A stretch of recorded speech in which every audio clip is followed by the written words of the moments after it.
ګړندې زم ګړندې درله راځمه ځکه مرمه هم ژوندې درله راځمه. زما شعرونه لږ شانته کې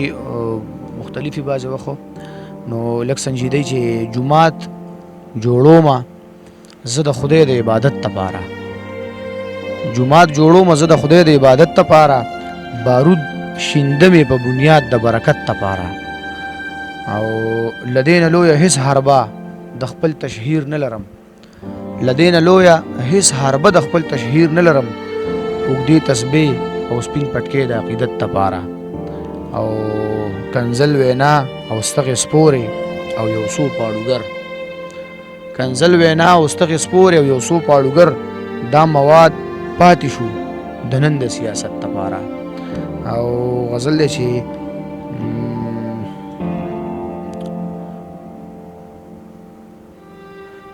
لږ شانته کې تاسو وایي چې لږ رنګین غوندې غزل نو ګړندې زم ګړندې درله راځمه ګړندې زم ګړندې درله راځمه ځکه مرمه هم ژوندې درله راځمه. ګړندې زم ګړندې درله راځمه ځکه مرمه هم ژوندې درله راځمه. زه جاخه ویښته پرېوځم په ګومنځ کې، د مسافر عکاسي ده چې زه جاخه ویښته پرېوځم په ګومنځ کې، خو د پوزې میخکې درله راځمه. کلتور داسې مې له خوانه کډه کړې چې ټوټې ټوټې منګې درله راځمه. او زما خپل رنگ دی په دې کې ما قبول کا، زما خپل رنگ دی په دې کې ما قبول کا، یو ګستاخه لیونی درله راځمه. او زه ادنا د خوشحالۍ زیری یم دومره، زه ادنا د خوشحالۍ زیری یم دومره، ستا په شونډو شم شپېلې درله راځمه. ګړندې زم ګړندې درله راځمه ځکه مرمه هم ژوندې درله راځمه. ډېره مننه. مفتي صاحب د کوم چې مینوال دي څه داسې د خاورې دپاره، څه د ملک دپاره، څه د وطن دپاره داسې قصدي سره شریک کې؟ داسې ده جي چې د وطن مینه خو به د هر سړي په زړه کې خامخا وي که نه. هغه د عربۍ یو متل دی چې حب الوطن من الایمان. څوک چې دا حدیث دی خو حدیث نه دی، دا مقوله د متل دی. نو د هر انسان خامخا داسې وي به لازم سره چې د خاورې باره کې. خو زه به تاسو د هغې نه هټ کړې دوه شعرونه به داسې ویم چې دوه درې شعرونه بلکې د غزل څو شعر دی چې زما د آخري ملاقات هم دا کیفیتو، زما د آخري ملاقات هم دا کیفیتو، د کال د آخري منټ چې یار څه کیفیتي، وباسي د یار مخ نه چې نري نري ویښته، وباسي د یار مخ نه چې نري نري ویښته، اوس ته وایه چې دلته به د تار څه کیفیتي. مفتي صاحب داسې مزاح کې هم څه ویلي دي؟ مزاح خو یو خو دا ده چې مزاح کول زما داسې ډېر خوښ نه وي، ډېر مې طبې ته نه پرېوځي او زه مزاح نشم لیکلی. مزاح لیکل ځان له یو ډېر ردم غواړي او ځان له ډېر ګران کار دی. او یاره ما چې ته مزاح داسې نه دی لیکلی، ګنې ما به تاسو ته اوس خامخا څه ناڅه ویلي وو. کله کله د ملګرو سره مستی کوم او دا په ګپ کې ډېر ټیک ټاک لاس لرم بیا په محفل باندې،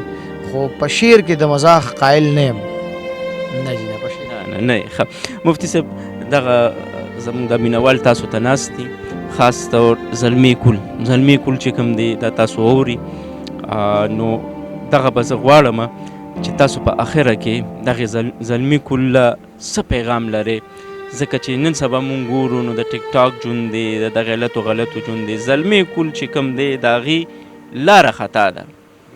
نو که تاسو د یو مفتی کېدو سره شعر و شاعري آرټسټي په دغې لارو، دا ډېر د خوشحالۍ خبره ده چې د دیني علم سره تاسو سره د شاعرۍ هم کافي مواد دی، بیا تاسو سره د آرټسټۍ، نو دې زلمي کول ته به څه وایې؟ څه داسې یو پیغام به ورکوئ؟ دا سوال ټول نه په اخره کې دا ټول نه ګران سوال دی. وجه دا ده جي چې زلمی کول زموږ نن سبا ګوره که تاسو فیسبوک استعمالوئ، که تاسو ټویټر استعمالوئ، یوټیوب دی چې څه شی هم کوئ، ګوره مونږ چې دا خلک اوس په څه باندې ویني نو دا هم یا فیسبوک دی یا یوټیوب دی یا به ټیک ټاک دا، خو دې سره ګوره دوی نه ډېر ښه کارونه مونږ اخیستی شو او باید چې مونږ د هغې نه ښه کارونه والو. نو د هغې دپاره هم د یو څیز ضرورت شته، مشاهده او مطالعه. چې زمونږ مطالعه وي کنه چې موږ د فیسبوک دانشوران جوړ نشو نو باید زمونږ نوې کل د ښه تعلیم سره سره د یو ښه مشاهدې سره سره د ځان یو ډېر ښه انسانان جوړ کړي دا هر څه د کوي د دې هر څه یو ګوره په دنیا کې هر غلط کار چې کېږي دا اول په ښه نیت باندې کېږي که نه نو د هغې فایدې ډېرې باید زمونږ ملګري داسې وکړي چې اول خو د مونځ بالکل ښه کلک اهتمام کوي د ذکر اذکار د ښه اهتمام کوي یو بل سره چې خبرې کوي ښه په مینه باندې خبرې کوي او داسې ذهن د انسان نه لري زمونږ په پښتونخوا کې نه بلکې زمونږ په پاکستان کې د پاکستان او انډیا او بنګلادیش دا داسې ملکونه دي زما چې کوم د مشاهدې نه دي خلک ودي په بار ملکونو کې زما چې سره روزګارونه شوي دي نو دا خلک ډېر د مایند خلک دي دی وړه وړه خبر هم ډېر مایند کوي د پښتنو خو بیا بس زمونږ په خپله پښتانه نو سوایم دا تربګنې او دا شیونه ډېر زیات دي نو باید د دې ځایونو نه لږه ډډه وشي هرې خبرې ته دا ګوره د تبلیغیان ډېره ښکلې خبره کوي که نه یو ځل د جومات کې ناست وم نو یو ملګری په ګشت کې نه و حاضر نو د تبلیغیانو او ملګرو ټولو ملګرو چې یار دا ملګری داسې نه دی خو کیدای شي چې لکه څه مسله ورته راپېښه شوي نو هغه چې د خلکو خبرو له ښې ښې بانې په خپله لټوئ تاسو چې دې سره په هغوی باندې د بدګمانۍ اثر بالکل را نه شي نو باید د دې خبرو اهتمام دې وشي او د مونځ ډېر کلک اهتمام کوئ مونږ خدای مسلمانان پیدا کړي دي که مونږ مونځ اودس نه کوو دا په ډېره د نقصان خبرې که مونږ ذکر اذکار نه کوو ګوره د مونځ یو ځای کې هم پرېښودل نه دي پکار باقي ښه تعلیم وکئ مینه وکئ د یو بل سره دور د ژوندون دی او چې څونه په مینه تېرولی شئ تېرې کړئ د خپل ولس خدمت وکئ لازمي نه تاسو د خلکو سره د پیسو مرسته وکئ خپل ګاونډ ته لاړ شئ خپل غریب خلک وګورئ هسې ورسره مینه وکئ په سر چاته لاس راکاږئ چاته بچي ووایئ یو د چا څه خدمتي څوک په د سړک نه غاړه واړوئ که دلته وخت کې ورته زما مخې ته یو واقع راله یو ولکو زما ډېر زیات خوښ شو داسې څو ښه کارو کې زه ول اکثر 100 روپۍ انعام هم ورکوم نو هغه زما ډېر خوښ شو یو کاکا یې اړو د سړک نه یو زنانه هم ورسره وه نو ورغی ګاډي ولته دا چلو کو لاس ورته ونیو نو هغه ته یاره جوي که تاسو خفه کېږئ لږ شان ته ودرېد نو هغه ورته او چې بالکل دومره په خوش اخلاقۍ ورسره خبره وکړه نو هغه زنانه یې واړول نو ګوره ښه اخلاق دا ځان له صدقه ده د دم ثواب وشو دا ګاډي والم ثواب وشو او په ټینشن کې م رانغې دا زنانه یې م واړوله نو ګوره په یو ټایم کې څومره ثوابونه وشو اوس که مونږ ګوره سترګې تورو نو سترګې خو مونږ هسې هم تورو خو که په دې نه دي تورې کړو چې نبي علیه السلام تورې کړو بس ثواب به هم وشي جامې هسې هم بدلو په لار هسې هم تېرېږو سر هسې هم غوړو روټۍ هسې هم خورو نو ګوره 24 غنټې دین دی که نه نو لحاظ د ټولو خبرو د اهتمام وشي د سنتو په رڼا کې او مستی هم کوئ هر څه کوئ اسلام تاسو دې نه منې کوي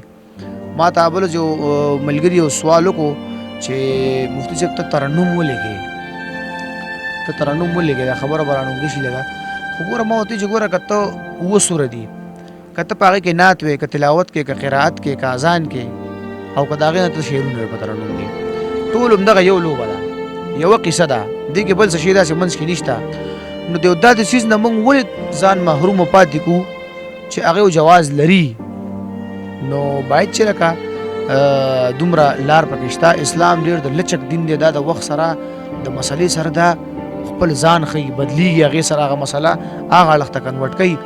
نو باید تاسو ټول د دې خبرو ډېر اهتمام وکئ ډېره مینه ستاسو د راتګ بیا هم یو بل سره مینه وکئ ښه تعلیمونه وکئ خوشحاله وباد اوسئ د خپلې خاورې سره د خپل قام سره مینه وکئ د خپل وطن سره مینه وکئ ډېره مننه یو جهان مننه ستاسو ډېره مننه مفتي صاحب قدرمنو تاسو د مفتي صاحب خبرې واورېدې او زه به د خبره په دې راټوله کړم چې د پرمختګ دپاره کومې چې مولي صاحب دا خبرې وکړې د دې خلاصه دا ده چې زمونږ په 24 غنټې په دې ژوند کې اسلام راشي اسلام واحد د ژوند دپاره هغه رڼا ده دا هغه لار ده چې څوک هم په دې تللی دي نو کامیابي بیا موندې دی د خپل کیمرمین وسیم جان سره پېښور نیوز نیو ټیم سره په لوی اعلام وسپارم د الله په امان